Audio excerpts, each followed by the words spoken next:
Hi, everyone. I'm here with my friend Fadi, and we've just recorded a lot of shows about arguments for Islam. And I was with you on a show years ago that we recorded over Skype, but I've never seen your testimony. And I know that you're a former Muslim, that you grew up in Saudi Arabia.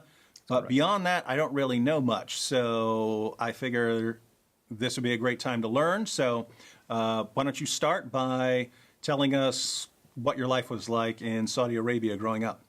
Well, first of all, thank you so much, brother. It's always a privilege and an honor to serve the Lord with you. I am always thankful for the material you produce all the time for the sake of my people to find the truth.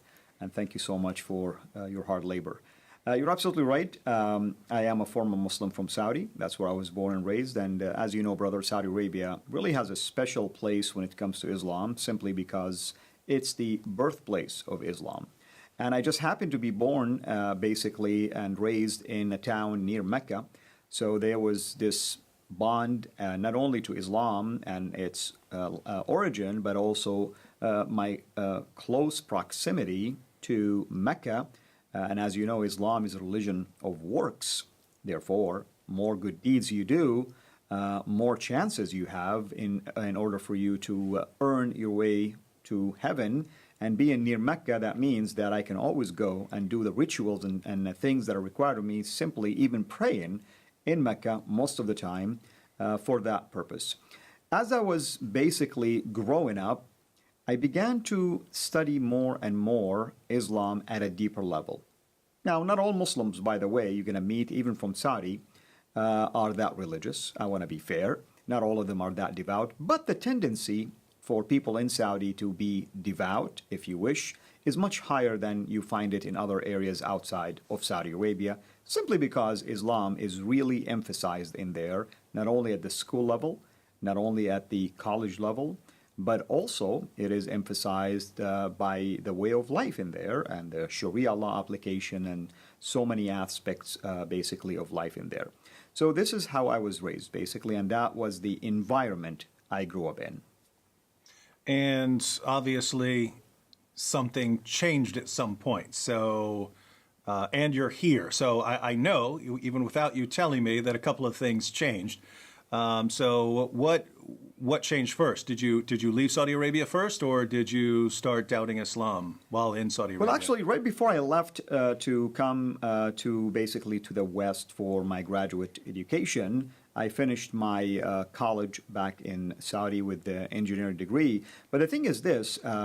Almost before that happened, during my high school years, I was fascinated with the idea of jihad to the point that I was even seriously considering going to Afghanistan when the Soviets invaded Afghanistan. And it was people like Osama bin Laden who left, and many of the young Saudi men left also as well. And therefore, I was fascinated with this idea of not just fighting, but dying as a martyr for all these rewards that I was reading about when it comes to the reward for martyrdom. But by the grace of God, I was basically prevented from doing so, and I finished my college. And then I came to the West, and as you know, Muslims are raised to believe that all of the Western Hemisphere basically is Christian, maybe with the exception to few that might be Jews, but technically speaking, you are born into a religion called Christianity. And this religion happened to be the one right before Islam. Therefore, it's canceled, it's obsolete. But at the same time, Christians who live in the West, they're immoral. Why? Because their Bible has been corrupted, and evidenced by the fact that they have nightclubs, have bars, and you watch, movies, and you assume that this is the culture at large as a result of this. So I came to the West with that mindset. But it's almost like within the first month, believe it or not, I just struggled with the use of idioms, and that led me into basically getting connected through some of the campus ministries with a family that was a born-again believer. That was the first time I've ever heard of such a thing when we were having this spiritual discussions. And it was through that process that my mind began to shift into basically willingness and also just the desire to learn more about this Christianity that I knew nothing about. Initially, my intent was to convert people to Islam. I didn't really want to learn about it for the sake of leaving Islam, but that's how the process began. Wait, so you got involved with Christians because you were trying to work on your English speaking abilities? My English, exactly. Oh, wow, that's interesting. So, how did you come to doubt Islam? Because most Christians that you would ever run into generally know very little about Islam. So I doubt they would have been presenting criticisms of Islam. So how did you come to doubt Islam? That is true. It's after a few months of my encounter with this family, I ended up changing my major. I moved from that place where I was to another place. And I severed my relationship with the family, never bothered to reconnect with them. Graduated, got a job offer. And it was years later I met more people, and specifically another family. And it was when I began to engage them in discussions about my faith, Islam. In other words, I was inviting them to accept Islam. That's when they began to push back gently, asking me for proof when I said the Bible is corrupt. Asking me for proof when I made claims that Jesus wasn't crucified, and at the same time sharing back with me what does the Bible say, what other evidence there are available, and asking me also to reason about certain facts and things of that nature. In other words, they were really countering my arguments with ways to force me to examine and think about the claims that I'm making. And in this case, I began to discover slowly and gradually that I'm making really big claims that I cannot back up. And it was through this process, that was a long process. It took almost 12 years for it because I was definitely an apologetic at heart. I had this zeal for Islam. And of course, I wanted to prove that I was right. But of course, by God's grace, through this pushback, I began to slowly to doubt Islam until I got to a point where I definitely discovered that either I'm living a big lie or I know nothing about Islam, at least the way I learned it. And that was the turning point, basically. And so what happened after that? I got invited to go to a church a couple of times, and I refused to do so. For obvious reasons, Muslims, of course, don't like to go to churches anyway. And one of it is they're afraid that they'll be seen by others. Sometimes they think God is going to punish them, and so on and so forth. I spent about a year and a half, give or take, basically in, I call it spiritual vacation. I wasn't fasting, I wasn't praying, I wasn't doing anything. So I felt guilty. Remember, I'm religious most of my life. You don't do any of these rituals, all of a sudden you feel like there's something missing here. You're wired to be religious, but at the same time, I felt also a heavy burden almost like lifted off my shoulder. So I was really in this middle stage. Do I really go back to being religious, or why am I feeling relieved at least? And it was during that phase when I agreed finally to go to that church. And when I attended the church, I began to hear the gospel being preached from the Gospel of John, from the pulpit. And all of a sudden, the things that I heard from that very first family 12 years earlier, and the other family, and others in between, somehow began to make more sense. Mm-hmm. The story almost began to make sense, perfect sense, actually.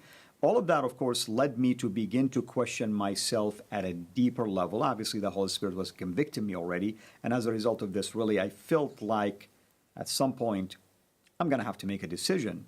And then September 11 happened at the same time. And obviously, being a devout Muslim, I understood perfectly why these hijackers did what they did, of course. It's their ticket to heaven. That's the way they were thinking about it. At some point in my life, I wanted to die as a martyr. But the devastation of that act was being laid out before my eyes. And I began to see what I myself could have done as well years earlier to others, innocent people, innocent lives. And I began to really ask myself, why would God allow for things like this to happen for the purpose of few just to go to heaven, if he is really a God that I thought to be the God of peace, and my religion is a religion of peace? And to top that, that very weekend, I attended the same church, and they preached from the Gospel of Matthew about loving your enemies and praying for those who persecuted you. And that was a very powerful passage because I reminded myself that if the God of the Bible is the God of the Quran, then something drastically happened to this God, that he changed his mind about loving your enemies 600 years before the coming of Muhammad, and all of a sudden now it is a command to hate and fight them.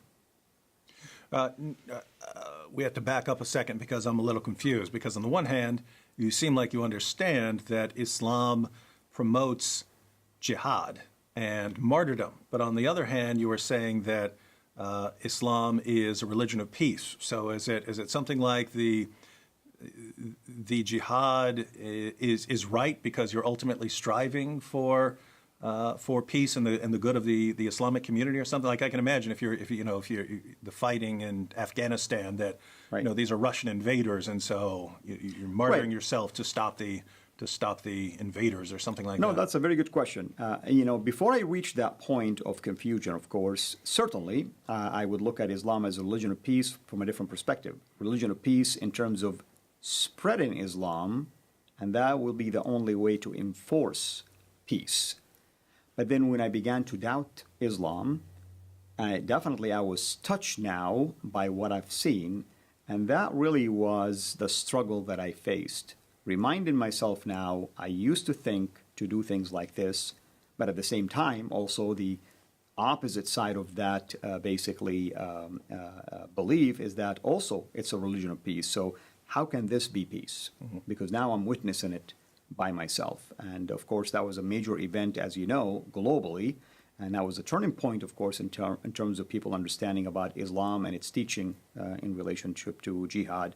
And I've already been heard here in the gospel, and obviously the Holy Spirit was doing his work already in convicting me. So it's the softness inside of me that allow me to, for the first time, to begin to examine things that in the past I accepted, but now it looked totally different to me.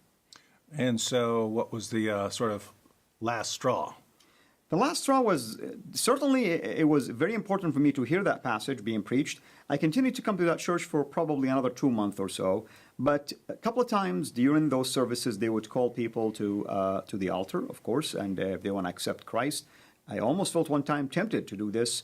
I didn't know what was forcing me to think that way, but I kept denying my internal, basically, desires to follow along. But it came to a point where I really wasn't able at all to keep resisting. In fact, it was coupled also by seeing some sort of a dream. Typically people, especially Muslim people, are afraid of the idea of death for two reasons. Death means there is a possibility of punishment in the grave. But most importantly, you don't know really if you're going to end up making it to heaven or not. I mean, you still want to keep doing your good deeds. And the dream that I was getting actually was strange, that I died, and I'm standing before the throne of God, and he's asking me one question: why have you rejected my son? And that was a question I didn't know the answer to, yet at the same time I was already attending the church, and I'm hearing about the son already, and I've seen people accepting the son. And when I've seen this dream a couple of times happening almost within the span of these 2 months, it really terrified me. It's almost like I began to think about death. What's going to happen now if I truly die? What is basically the right path? Is it Islam or is it what I'm hearing? And it's just by the grace of God that I finally came to my senses and I realized that I must make that decision to follow Christ. And it wasn't an easy decision, of course, but here we are. And so what happened afterwards? Of course, there is always a cost that comes with this. I lost a lot of things almost immediately. And I have to admit, the first thing that came to my mind is that, did I make the wrong decision? And am I being punished by Allah as a result of this? And it goes to show, by the way, the importance of having the right people surround you and disciplers. Because of that, the people around me who are believers began to explain to me that this is spiritual warfare. God is not punishing you for coming to him, But God could be allowing these things to happen to you because maybe you have issues in the heart that He's working on. Maybe you have pride. Maybe He's preparing you for something big, a ministry or something of that sort. But don't look at it as if He's punishing you. He cannot punish you for coming to Him. He is. They began to show in passages that heaven is rejoicing that actually, as a sinner, you accepted basically Christ. So through this process, I began to it started to make sense to me that indeed, yes, there are things inside of me that began to change, things that I used to desire. Somehow I began to distance myself from material and stuff that I had affinity for, and I began to learn to be humble. And years later, of course, I look back and I am thankful now for the process that the Lord put me through.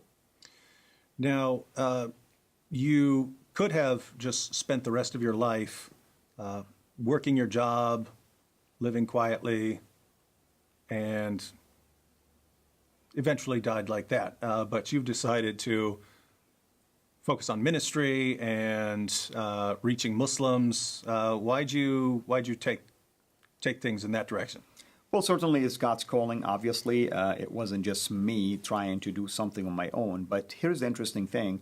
I remember the first maybe a few weeks after I became a believer, I was asking God, why did you make me a Muslim all of these years, denying me to know you since day one?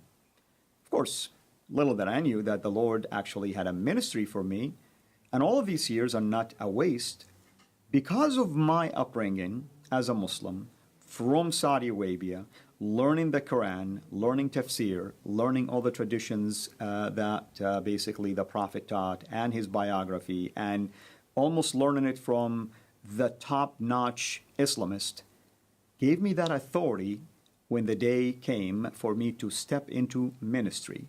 And of course, I looked at it as, since I know the truth now, I owe it to my people to let them know about this truth. And it's amazing how God began to surround me by godly men and women who began to serve me, began to disciple me, began to work on me. Our dear brother Sam Shamoun was one of them.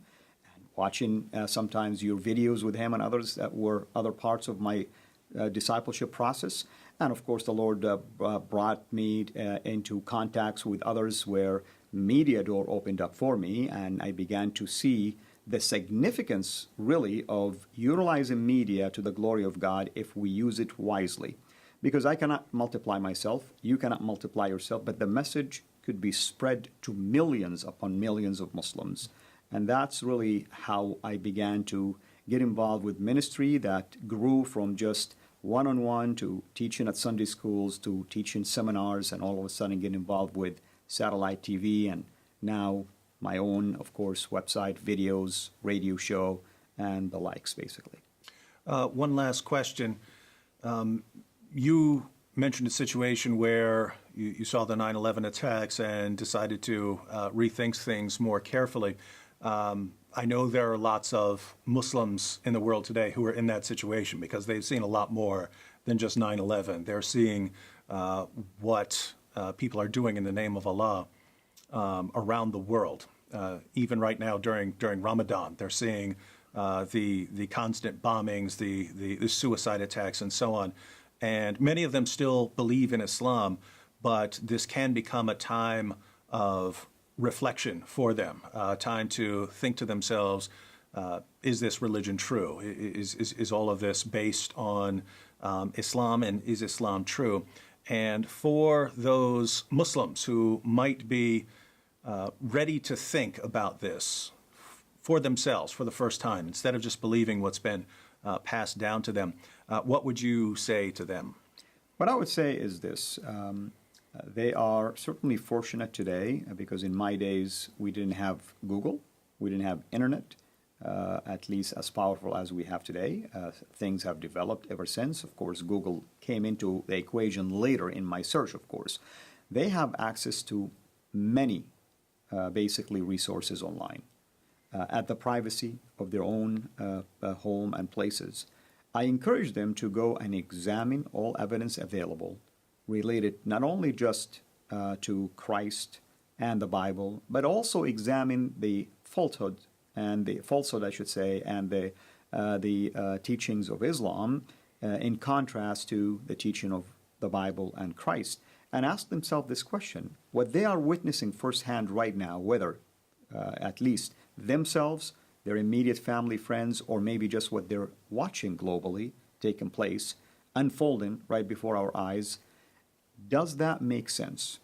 That a religion that everyone think is a religion of peace would cause such chaos globally, and since September 11, this chaos continues to intensify to where we are today. Almost every region in the world has been impacted by it. Can truly the God who revealed Islam to be the religion of peace be the same God who is also causing all of this chaos? You see, you cannot pick and choose what the Quran teaches or what the Prophet teaches, because ISIS can justify their actions just like people who wants to claim that Islam is a religion of peace can justify their actions. So one side has to be right and one side has to be wrong.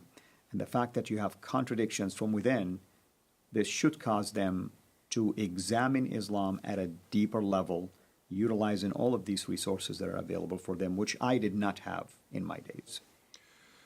Well, thank you, brother. And to everyone out there who would like to learn more, you can look at the links in the description box. That'll take you to Fadi's YouTube channel, to many more videos by him, and to more details about his background and story. And look forward to hearing much more from you in the future.